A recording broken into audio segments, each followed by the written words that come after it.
Hello everyone, स्वागत है आपका रुद्रा केमिस्ट्री में। आज हम मास स्पेक्ट्रोमेट्री के पार्ट थर्ड के अंतर्गत मास स्पेक्ट्रोमेट्री के इंस्ट्रूमेंटेशन या मास स्पेक्ट्रोमीटर की स्टडी करेंगे। एक सिंपल मास स्पेक्ट्रोमीटर में 5 पार्ट होते हैं, 5 पार्ट होते हैं, 5 कंपार्टमेंट होते हैं। फर्स्ट है सैंपल इनलेट या इनलेट सिस्टम। सेकेंड होता है आयोनाइजेशन चैम्बर। थर्ड होता है मास एनालाइजर। फोर्थ होता है डिटेक्टर और कलेक्टर। और फिफ्थ होता है रिकॉर्डर एंड डाटा हैंडलिंग। सर्वप्रथम सैंपल इनलेट से आयोनाइजेशन चैम्बर में प्रवेश कराया जाता है, जहां पर उसका आयोनाइजेशन होता है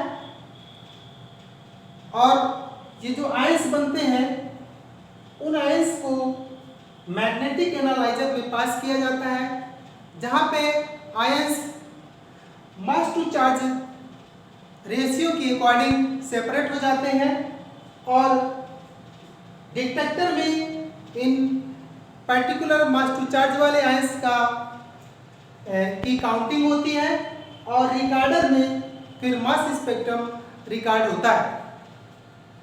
इनको वन बाय वन करके अपन स्टडी करते हैं। फर्स्ट है सैंपल इनलेट। सैंपल इनलेट की स्टडी में मास स्पेक्ट्रम में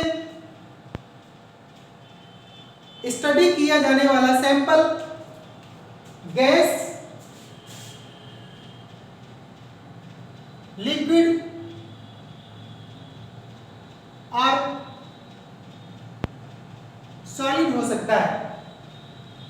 जिस सैंपल की स्टडी करना है वो गैस, लिक्विड या सॉलिड तीनों में से कुछ भी हो सकता है। सर्वप्रथम यदि गैस है तो ठीक है, लेकिन यदि लिक्विड और सॉलिड है उसको सर्वप्रथम गैसियस स्टेट में कन्वर्ट करना होता है। और क्योंकि गैस मॉलिक्यूल्स की हमको एक स्ट्रीम मिल सके, इसके लिए सर्वप्रथम इनको लिक्विड और सॉलिड सैंपल को लिक्विड और सॉलिड सैंपल को गैस स्टेट में कन्वर्ट करते हैं। फिर इसको एम्प्यूल होता है, इस एम्प्यूल पे आप पुट करते हैं और ये कनेक्ट होता है रिजर्वायर से और ये जो हमारा सैंपल इनलेट होता है ये कन्वर्ट होता है आयोनाइजेशन चैम्बर से। इस सैंपल को लेबोरेटरी में जो अपना नॉर्मल 1 एटमॉस्फेरिक प्रेशर होता है उससे कम प्रेशर पर हमको मास एनालाइजर में इन कराना पड़ता है। इसके लिए ये जो हमारा आयोनाइजेशन चैम्बर होता है, इधर का जो प्रेशर होता है वो अप्रोक्सीमेटली, इस आयोनाइजेशन चैम्बर का जो प्रेशर होता है वो अप्रोक्सीमेटली 10⁻⁻⁻6 से 10⁻⁻5 तोड़ तक होता है। ये होता है, इधर का प्रेशर कम होता है और ये सैंपल मॉलिक्यूल्स होते हैं, गैसियस मॉलिक्यूल्स होते हैं, वो डिफ्यूज होकर के सैंपल इनलेट से आयोनाइजेशन चैम्बर में आ जाते हैं। आयोनाइजेशन चैम्बर में ये सबसे इंपॉर्टेंट स्टेप होता है कि गैसियस मॉलिक्यूल्स को आयन में कन्वर्ट करना। किसी भी मॉलिक्यूल्स या एटम से एक इलेक्ट्रॉन को रिमूव करने के लिए जितनी एनर्जी रिक्वायर होती है उसे उसकी आयोनाइजेशन पोटेंशियल या आयोनाइजेशन एनर्जी कहते हैं। इस आयोनाइजेशन चैम्बर में ये टंगस्टन फिलामेंट होता है जो मैनी थाउजेंड्स डिग्री सेल्सियस पर हीट किया जाता है, जिससे हाई एनर्जेटिक इलेक्ट्रॉन इमिट होते हैं और ये हाई एनर्जेटिक इलेक्ट्रॉन इमिट होते हैं और इधर से गैसेस मॉलिक्यूल्स की स्टीम आती है और यहाँ पे जो अपन मॉलिक्यूल्स होता है वो मॉलिक्यूल्स आयोनाइजेशन चैम्बर की अपन बात करते हैं। आयोनाइजेशन चैम्बर में अब आगे हैं तो आयोनाइजेशन चैम्बर में जो मॉलिक्यूल्स होते हैं ये मॉलिक्यूल्स जो हाई एनर्जेटिक इलेक्ट्रॉन्स होते हैं, हाई एनर्जेटिक इलेक्ट्रॉन्स उनसे स्ट्राइक होते हैं। जनरली किसी भी मॉलिक्यूल से एक इलेक्ट्रॉन को रिमूव करने के लिए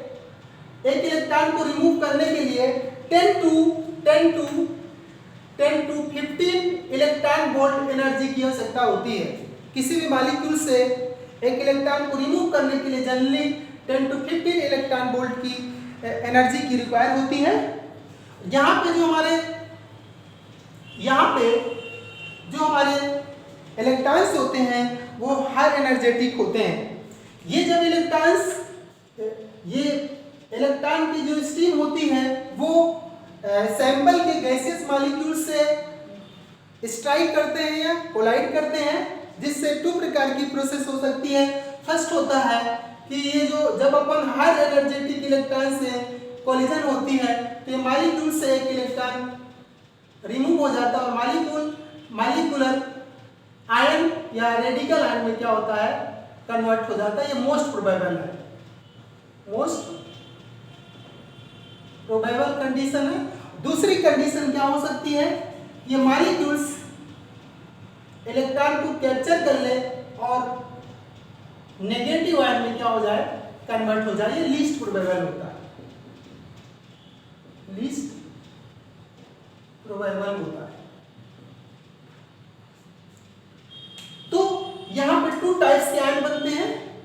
एक होता है हमारा मॉलिक्यूलर आयन, जो मॉलिक्यूलर आयन मतलब इलेक्ट्रॉन से रिमूव होता है और जितनी एनर्जी रिक्वायर होती है उसको आयोनाइजेशन पोटेंशियल कहते हैं। और दूसरी जो प्रोसेस होती है उसमें मॉलिक्यूल इलेक्ट्रॉन को क्या करता है, कैप्चर करता है और नेगेटिव आयन में क्या हो जाता है, कन्वर्ट हो जाता है।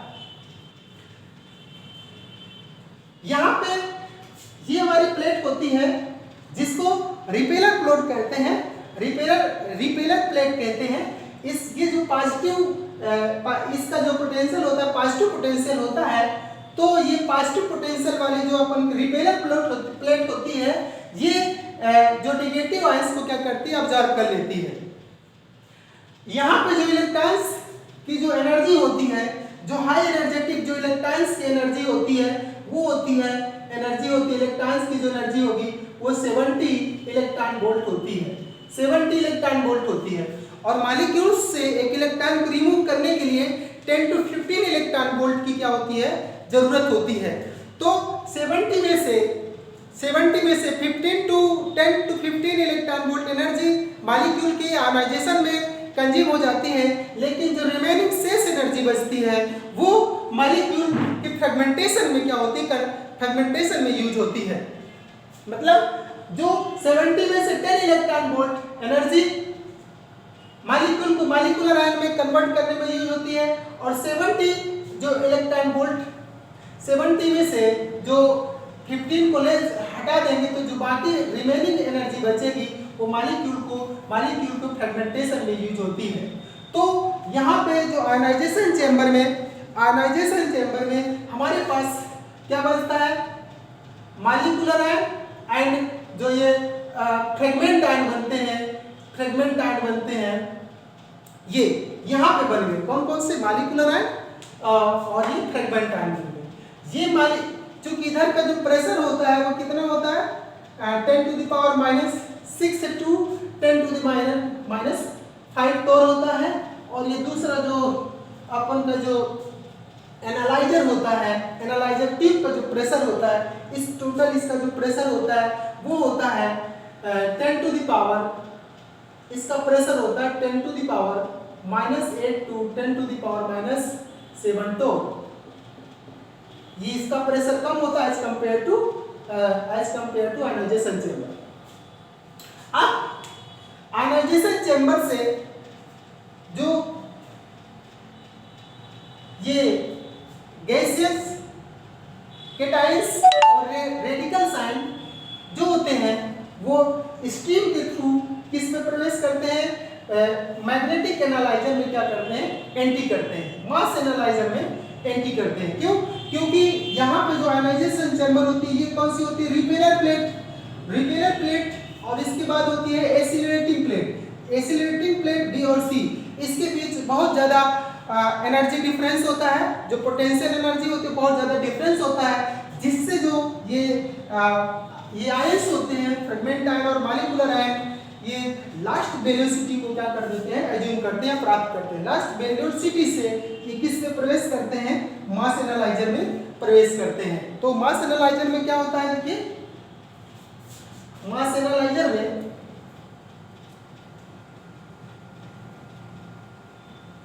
यहां पे मास एनालाइजर में जो मॉलिक्यूलर आयन और फ्रेगमेंट आयन होते हैं वो मास टू चार्ज रेशियो के अकॉर्डिंग सेपरेट हो जाते हैं। यहाँ पे एक फार्मूला डेराइव होता है जो कि मैंने पिछले लेक्चर में प्रिंसिपल में उसको डेराइव कर चुका हूँ, यहाँ पे डेराइव करने की जरूरत नहीं है। तो अपन जो थर्ड हेडिंग है वो है मास एनालाइजर। मास एनालाइजर में जो फार्मूला हमने डेराइव किया था वो मास टू चार्ज इज इक्वल था b² r² upon 2v, where m is the mass of ion, z is the charge of ion। b क्या होती है, जो मैग्नेट जो यूज होते हैं, मैग्नेट, इसकी मैग्नेटिक फील्ड की स्ट्रेंथ होती है। r होती है वो कर्वेचर की रेडियस होती है, रेडियस ऑफ द कर्वेचर या सर्कुलर मोशन की रेडियस होती है, और ये v जो होता है ये पोटेंशियल होता है, जो अप्लाइड पोटेंशियल होता है ये। अब इसमें देखिए ये जो हमारी एनालाइजर ट्यूब होती है, जो एनालाइजर ट्यूब होती है उसको मैं अलग से यहाँ पे बता देता हूं। एनालाइजर ट्यूब, अब मास एनालाइजर में पर्टिकुलर मास अपन चार्ज वाले आयंस ही क्या होते हैं, सेपरेट होते हैं। क्योंकि इसकी जो एनालाइजर ट्यूब होती है ये ऐसे होती है, यहाँ पे मैग्नेट होते हैं, ये आयन बीम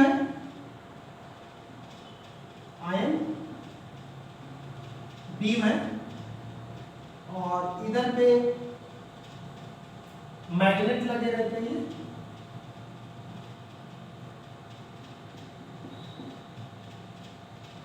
मैग्नेट, इधर पे भी मैग्नेट होता है, ये मैग्नेट है। इसके बाद यहां पे होता ये एक आयन और बनता है, यहाँ पे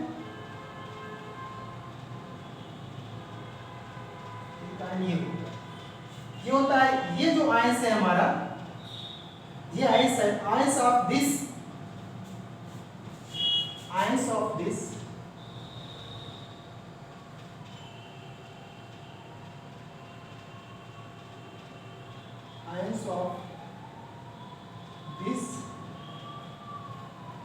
mass to charge, ions of this mass to charge value are detected,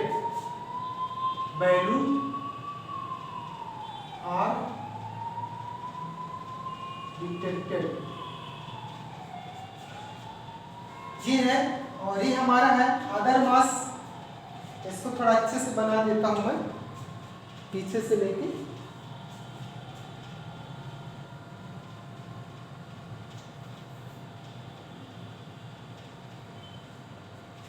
इसको अच्छे से बना देता हूं। यहाँ पे ये आयन बीम बनेगी, थोड़ा जगह कम है, आयन बीम,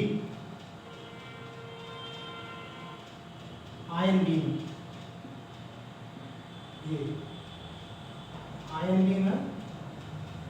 इसके बाद ये आयंस यहाँ पे सेपरेट हो जाते हैं। ये यहाँ पे मैग्नेट है,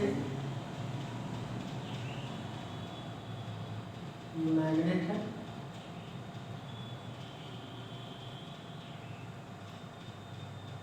मैग्नेट डी, और ये है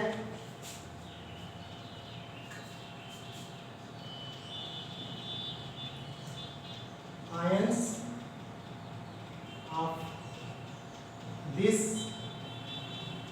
mass to charge value are detected।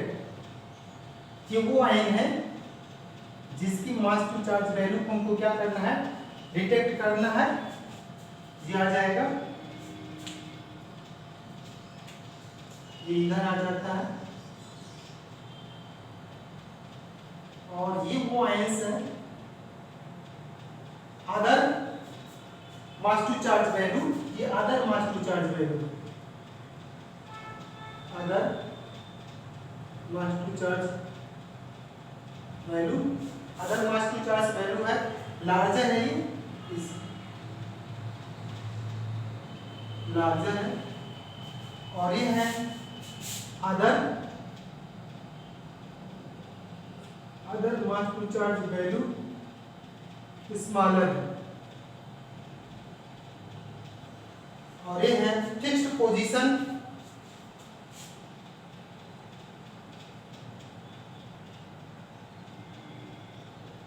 Fix position electron multiplier,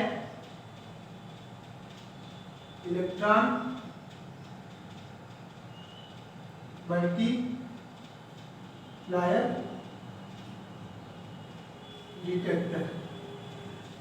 मतलब ये जो मास एनालाइजर ट्यूब मानिए सपोज दैट ऐसे, ये ऐसे मानिए क्या मास एनालाइजर ट्यूब, और इस आयन को हमको क्या करना है, डिटेक्ट करना है। ये जो आयन बीम होती है इसको क्या करना है, डिटेक्ट करना है। ये ऐसे कुछ आयंस होते हैं जो यहाँ होते हैं, तो यहाँ से चल के इधर इससे कोलाइड कर जाते, स्ट्राइक कर जाते हैं। कुल मिला के जो एक पर्टिकुलर मास टू, इसके जो एनालाइजर ट्यूब होती है इस प्रकार से कंस्ट्रक्ट किया जाता है एनालाइजर ट्यूब को कि एक particular mass to charge value वाला आयंस उससे क्या कर सकता है, प्रवेश कर सकता है, और वो क्या करता है, डिटेक्टर में क्या हो सकता है, काउंट हो सकता है। ऐसे हैं जिनकी ये डिटेक्ट होने वाले, ये जो particular mass to charge value से जो डिटेक्ट होने वाला आयन से कम या ज़्यादा मास टू चार्ज वैल्यू होती है, वो एनालाइजर ट्यूब की साइड से क्या करते हैं, स्ट्राइक करते हैं, ये साइड से स्ट्राइक करते हैं। मतलब ये ऐसा कंस्ट्रक्ट किया गया कि सिर्फ और सिर्फ ओनली एक particular mass to charge value वाले ये जो आयंस है हमको जिसको डिटेक्ट करना है, ये एक mass ions of this value are detected, जिसको हमको क्या करना है, डिटेक्ट करना है। एक fix mass to charge value है, इस मास टू चार्ज वैल्यू से कम या ज्यादा वाले आयंस इसमें डिटेक्ट नहीं होते हैं। एक इस प्रकार से कंस्ट्रक्ट किया जाता है। तो अब हमको सभी आयंस को क्या करना है, डिटेक्ट करना है। इसके लिए हम क्या करते हैं, सभी आयंस को काउंट करने के लिए या डिटेक्ट करने के लिए हम क्या करते हैं, मैग्नेटिक फील्ड को क्या करते हैं, मैग्नेटिक फील्ड को क्या करते हैं, इंक्रीज करते हैं, जिससे सक्सेसिव बढ़ते हुए मास और चार्ज वाले आयंस यहाँ पे काउंट हो जाते हैं कि कितने आयंस हैं particular mass to charge ratio वाले। और ये इसके बाद ये डिटेक्टर होता है, डिटेक्टर के बाद डिटेक्टर में particular mass to charge ratio वाले आयंस काउंट होते हैं। और इसके बाद रिकॉर्डर होता है और डाटा हैंडलिंग होता है, रिकॉर्डर और डाटा हैंडलिंग होता है। यहाँ पे जो रिकॉर्डर होता है तो जो बार ग्राफ होता है, मतलब particular mass to charge ratio की कितने आयंस मिल रहे हैं उसका एक ग्राफ बनाता है, जो किसके सापेक्ष होता है, मास टू चार्ज वैल्यू और उस कितने नंबर में मिलते हैं, वहां पे ये हमारा रिकॉर्डर होता है। मतलब ये बनता है, जो बनेगा किसके सापेक्ष बनेगा ये बता देता हूं। जो हमारा ग्राफ बनेगा तो number of ions, number of particular mass upon charge वाले आयंस होंगे। ये जो हमारा ग्राफ बनेगा ऐसे बनेगा। यहाँ पे मास टू चार्ज रेशियो होगा एक्स एक्सिस पर, और वाई एक्सिस पर मास अपन चार्ज की कितनी संख्या है, जिसको अपन रिलेटिव अबंडेंस कहते हैं, रिलेटिव अबंडेंस कहते हैं, जो आयंस की संख्या उसको इस पे लेते हैं और इस प्रकार से हमारा ग्राफ प्राप्त हो जाता है। और इसके साथ में ये ग्राफ के साथ में कुछ आइसोटोप पीक्स भी मिलती है, जो यहाँ पे कुछ आइसोटोप पीक्स भी मिलती है। इनकी स्टडी अपन अभी आगे वाले लेक्चर में करेंगे। तो यहाँ पे डिटेक्ट हुआ इसके according mass to charge ratio के अकॉर्डिंग सभी आयंस जो यहाँ पे बनते हैं, चाहे मॉलिक्यूलर आयन हो चाहे फ्रेगमेंट आयन हो, सबको यहाँ पे डिटेक्ट कर लिया जाता है कि कितनी संख्या में बने, और रिकॉर्डर में फिर मास टू चार्ज और कितनी संख्या में बने हैं उसके सापेक्ष यहाँ पे हमको ग्राफ प्राप्त होता है। और ये जो हमारा पर्सनल कंप्यूटर होता है, पीसी कंप्यूटर होता है, तो जो पीसी कंप्यूटर से जो ग्राफ आता है और रिकॉर्डर से जो ग्राफ आता है, और हमारे पीसी कंप्यूटर में बहुत सारे ग्राफ क्या होते हैं, अपलोड होते हैं, लोडेड होते हैं, उनका इस ग्राफ से कंपेयर किया जाता है। ये ग्राफ पीसी कंप्यूटर के किसी एक पर्टिकुलर ग्राफ से क्या होता है, मैच खाता है, वही मॉलिक्यूल्स का ये मास स्पेक्ट्रम होता है। और इस प्रकार से उस मॉलिक्यूल्स का मास अपन क्या कर सकते हैं, फाइंड कर सकते हैं। इसमें जिस आयन की संख्या सबसे ज़्यादा होती है, जिस आयन की मतलब जिसकी अबंडेंस, रिलेटिव अबंडेंस क्या होती है, सबसे ज़्यादा होती है, उसको अपन बेस पीक कहते हैं। और जिस पीक की मास अपन चार्ज वैल्यू ज़्यादा होती है वो क्या होता है, मॉलिक्यूल्स का मास के अकॉर्डिंग होता है। तो ये जो हमारा हाइट होती है, इस पीक की जो हाइट होती है, वो डायरेक्टली प्रोपोर्शनल होता है किसके, नंबर ऑफ आयंस के, कि कितने आयंस उसमें क्या हो रहा है, मिल रहे हैं। तो इस प्रकार से ये इंस्ट्रूमेंटेशन होता है मास स्पेक्ट्रोमेट्री का, या मास स्पेक्ट्रोमीटर है। सिंपल मेथड है इसकी। ये इस प्रकार से आप किसी भी कंपाउंड का मास स्पेक्ट्रा की अपन स्टडी करते हैं। आई होप आपको ये चीज़ समझ में आ गई होगी। Thank you so much for watching. यदि आपको ये वीडियो अच्छा लगा हो तो प्लीज़ इसको लाइक और सब्सक्राइब जरूर करें। Okay, thank you so much for watching.